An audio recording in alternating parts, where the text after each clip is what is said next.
Ishte festa e Pashkëve. Jezusi dhe dishepujt e tij u mblodhen së bashku për të kremtuar darkën e fundit. Jezusi e dinte se kjo ishte darka e fundit së bashku, përpara se ai do t'i duhej të vdiste. Kështu ai u tha miqve të tij gjëra shumë të rëndësishme. Nga të gjitha gjërat, kishte një gjë shumë të rëndësishme për të thënë. Një nga dishepujt e tij do ta tradhtonte. Ai që do të më tradhtoj, do të ngjyej kafshatën me mua në pjatë, tha Jezusi. Si tha kështu, Juda u afrua dhe ngjyeti bukën në pjatën e Jezusit. Juda, i frikësuar dhe i inatosur, vështroi Jezusin. Jezusi, biri i Zotit, e dinte më përpara që Juda do ta tradhtonte dhe do ta dorëzonte tek kryepriftërinjt dhe tek krerët e popullit. Juda u ngrit nga trojeza doli me nxitim. Nuk e kishte vendosur më në pyetje vendimin që kishte marrë. Nuk llogariti se ishte një vendim i keq. Dishepujt e tjerë mbetën të çuditur. Nuk mund ta besonin që njëri prej tyre ishte tradhtar. Jezusi dinte që ora mundimeve dhe vuajtjes së tij për shkakun e mëkateve të njerëzit ishte afër. Prandaj i tha dishepujve që ta kujtojnë vdekjen e tij. Mori kelkun me verë dhe bukën, i bekoi, i ndau dhe u dha dishepujve. Tha: "Ky është korpi im që do të flijohet për ju. Ky kelk është beslidhja e re në gjakun tim që do të derdhet për ju. Bëjeni këtë në përkujtimin tim." Dishepujt nuk e kuptuan çfarë po thoshte Jezusi. Pietri, njëri prej të 12-ve, i tha që nuk do të kishte lënë Jezusin vetëm. Por Jezusi i përgjigji se po në atë natë Pietri do ta mohonte për 3 herë. Tashmë Juda kishte rënë dakord me kryepriftërinjt si do ta kapnin Jezusin. Prandaj dha një shumë të hollash prej argjendi. Juda, si po kuptonte që çfarë po bënte nuk ishte e mirë, por tani ishte gati shumë vonë.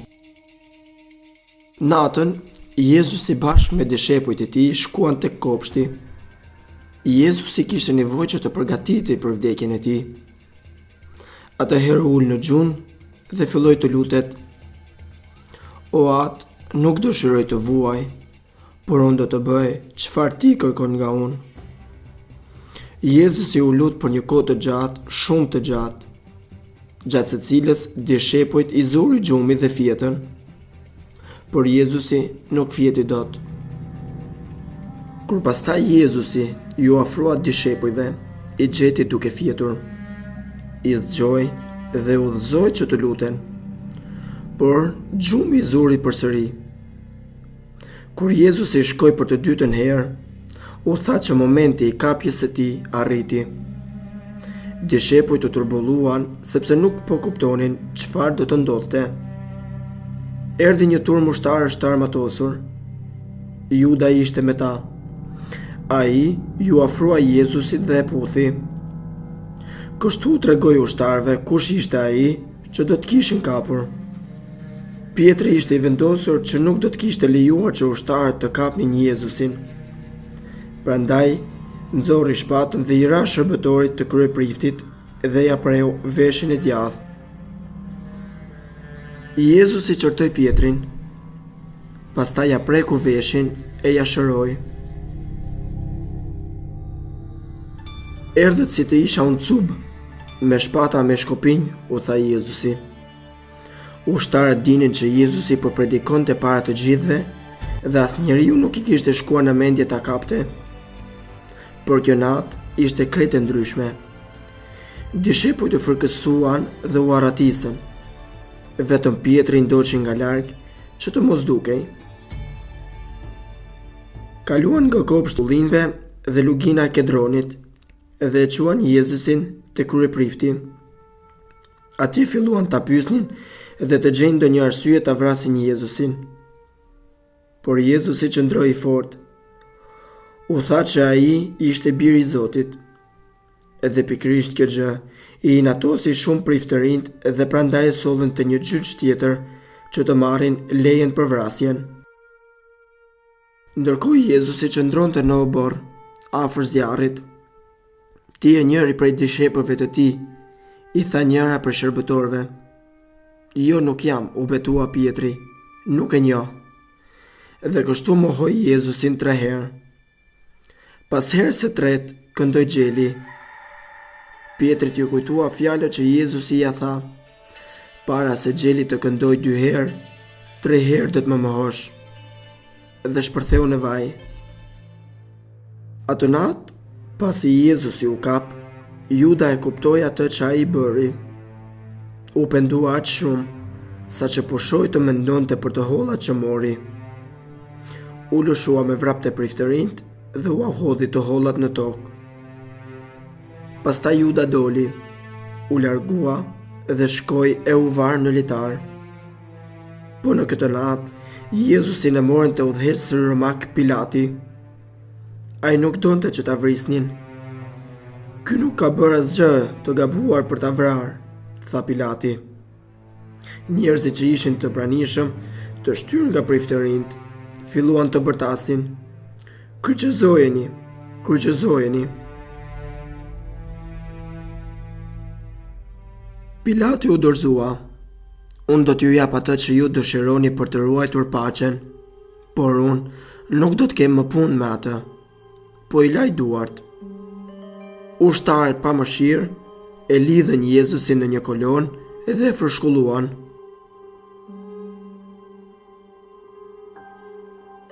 Talleshin me Jezusin dhe e përshëndesnin si të ishte mbret.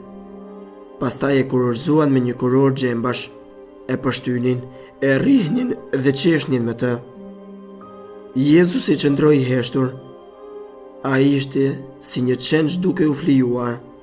Dhe në të vërtet, ishte një fli duke vdekur për vetë ata që po e rrihnin. Koha erdhi që Jezusi të gëzhdoi në kryq, dhe prandaj i dha një kryq të rënd. Rrugës ra me peshën e tij, sepse ai po vuante. Jezusi ishte aq i lodhur, sa që ishte një njeri që quhej Simon, i biri i Cireneut, filloi ta ndihmonte për të mbartur kryqin deri në kodrën e Kalvarit. Atje në kodër që quhej Golgota, që do të thotë vendi i kafkës, Jezusi u kryqëzua si një hajdut. Ishte i varur së bashku me 2 hajdut të tjerë që të gjithë t'i shikonin. Patjetër ky nuk ishte një vend i përshtatshëm për birin e Zotit.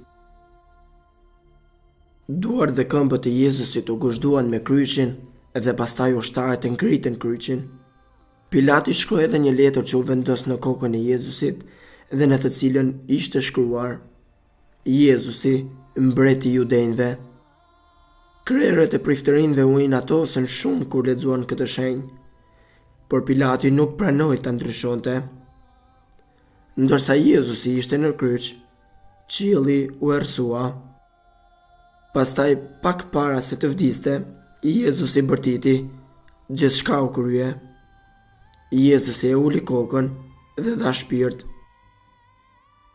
Në ato moment, toka u lëkund dhe në Jeruzalem. Veli i tempullit u shqye në 2 pjesë.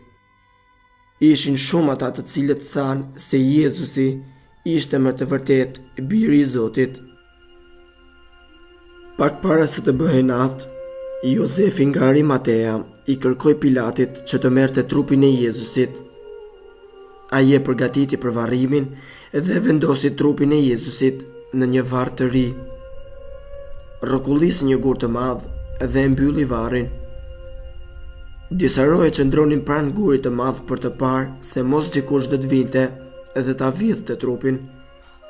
Priftërinjtë e dinin që Jezusi u kishte thënë që do të ringjallej nga vdekja dhe kjo gjë nuk u pëlqente atyre. Jezusi vdiq për të na treguar dashurinë e tij të madhe ndaj ne njerëzve dhe për të na treguar sa e keqe është mëkati. Por gjithçka nuk përftoi këtu, sepse Jezusi do të ringjallej në ditën e tretë për të fituar mbi vdekjen dhe mbi mëkatin për gjithmonë.